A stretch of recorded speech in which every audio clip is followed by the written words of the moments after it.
I wanted to put some videos up on the slap, on my page, because that's what most of the other kids at Hollywood Arts do. And my father told me that I should try to be more like other, normal people.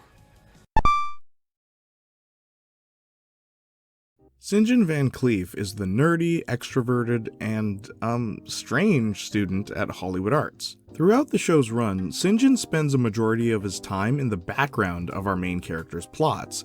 But what's interesting about Sinjin is that even though he never becomes one of the main characters of Victorious, he also never gets so far removed that he becomes one of the Shruggers. We could even take it a step further by pointing out that Sinjin has been in more episodes than Mr. Psychowitz, 46 in total, which is only 2 less than Trina Vega.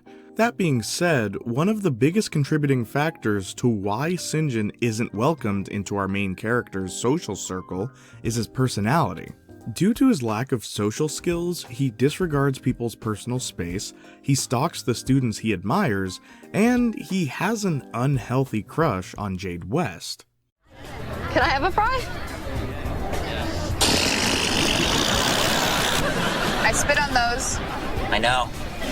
But why is Sinjin like this? What social states synergize to synthesize Sinjin's sabotaged psyche? Scatterbrained and scuffled cerebral cortex? Or supplementary surrogate parents? Sit down so we can Jaynalysize Sinjin. There's not enough people with originality, so here I am to save the day, Jayniac. Gonna take it downtown. I'm Sinjin. Did you hear that, Jade? Time's up. Then turn it off!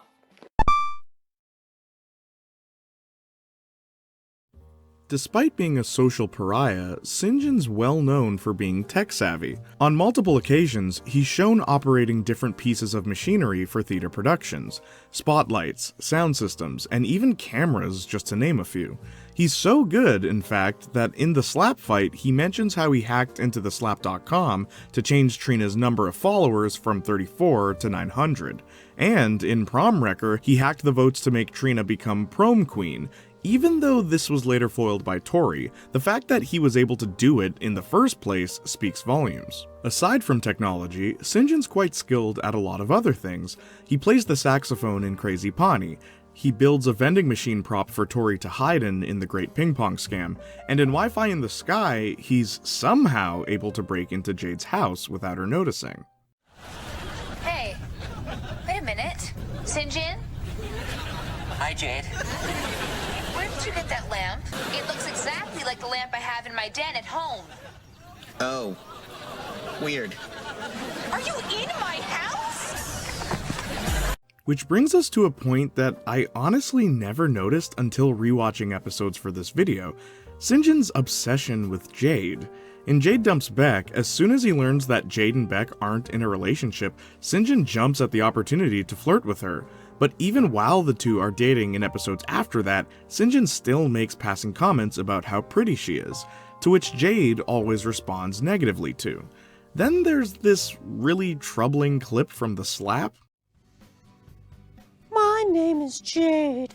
I have a boyfriend named Beck, but I'm getting tired of him. I need some pizzazz in my life. Excuse me? Did you say you need some pizzazz in your life? Then why do you keep dating Beck? 'Cause I feel sorry for him. I really want to date you. You don't think I know that? You don't think I see the way you look at me? Oh, Sinjin, cuddle me. No. Why not?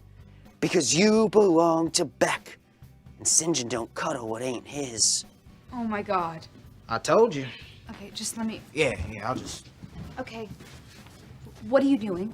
I'm not doing anything. I was just... No, you are doing something. You have 2 sock puppets on your wrists. No, I don't. I don't have any sock puppets. Really? I was just pretending. This is not right, okay? It's not right for you to do this, okay? I wasn't hurting anybody. Is that supposed to be me? Notice how Jade seems genuinely disturbed? Instead of her usual snarky comments or violent outburst, she reacts as if she's both aware of Sinjin's desperate need for help and concerned for her own well-being. It was then that I began to wonder, of all people, why would Sinjin like Jade?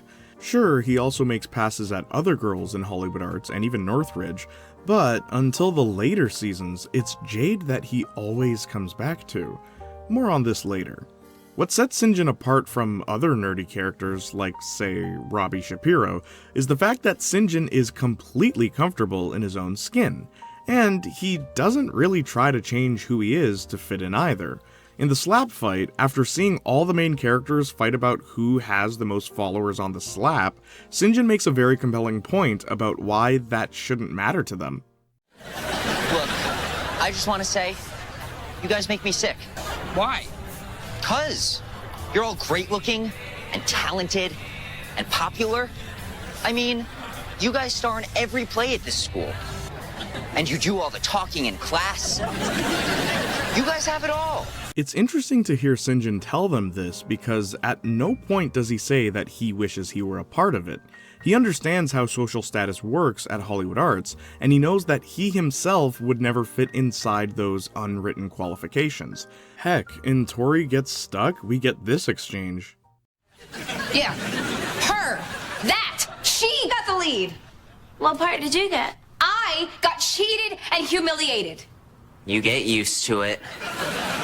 So we know that Sinjin doesn't feel good about everything going on in his life, but he carries on nonetheless. And if we take a look at his locker, you'll notice that it's covered in chewed up food. We know that every Hollywood Arts student's locker is meant to be a sort of visual representation of who they are.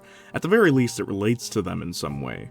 The variety of chewed up foods could represent the constant chewing out that Sinjin receives in his day-to-day life. But the fact that it somehow is able to stick to his locker without ever falling off could represent how resilient Sinjin is despite the rejection he experiences. Sinjin's personality may be hard to swallow, but he won't stop being who he is, no matter how many times he's spat out. Oh my God! What happened? What? I just got a text. They found my mom in Mexico. What's she doing in Mexico? We're not sure. She's been into some pretty funky stuff lately. Mother! Go to me, Holly, it's coming! Very little is known about Sinjin's home life. It's possible that he lives at home with his father that's disappointed with him, and his sister Courtney, who Mr. Sikowitz thinks is just as weird as Sinjin. As for his mother, she seems to have been gone for a long time, but in Freak the Freak Out, Sinjin mentions that his mother gave him the watch he's wearing. It's possible that his mother left due to the shame that her children brought on her. But that's just an assumption, and you know what they say about people who assume. Anyway, Sinjin seems to have a close friendship with his best friend Burf and a guy named Grady who's only ever mentioned in his slap videos. Along with them, he's close friends with the school janitor Luther, so close that they have each other's cell phone numbers. But don't worry, it's just so that Sinjin can let him know when there's weird chiz in the garbage. The only other real friendship we see develop is the one between Sinjin and Beck in the episode Victorious, where after agreeing to watch a race with Sinjin, Beck slowly begins to realize that the two may have more in common than either would have expected. It's a shame that this was the last episode of the show. It would have been nice to see where this could have gone. As far as romance is concerned, Trina, Kat, and even Tori are notorious for manipulating Sinjin to get whatever it is they want, either through fear or seduction. The only girl that seems to show genuine affection for Sinjin is Gabriella, the first and only girl to enjoy his sock puppet shows. It would have been nice to see Sinjin stay with her and break out of his desperate for a girlfriend persona, but no, she just disappears, leaving Sinjin alone with nothing but his thoughts.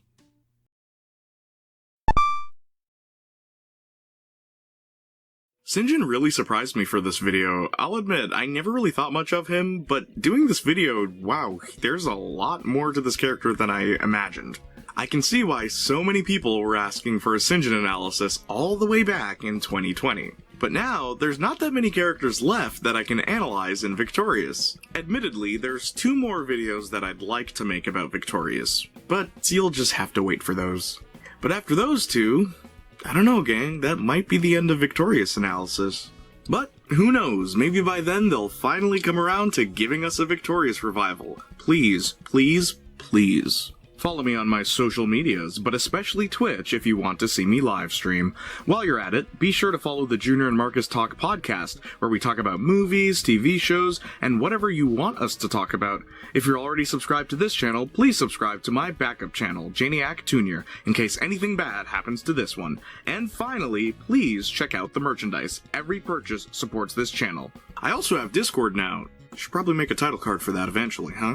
So, what do you think will be next for Victorious Analysis? Leave your prediction in the comments down below. Until then, I'll leave you with this.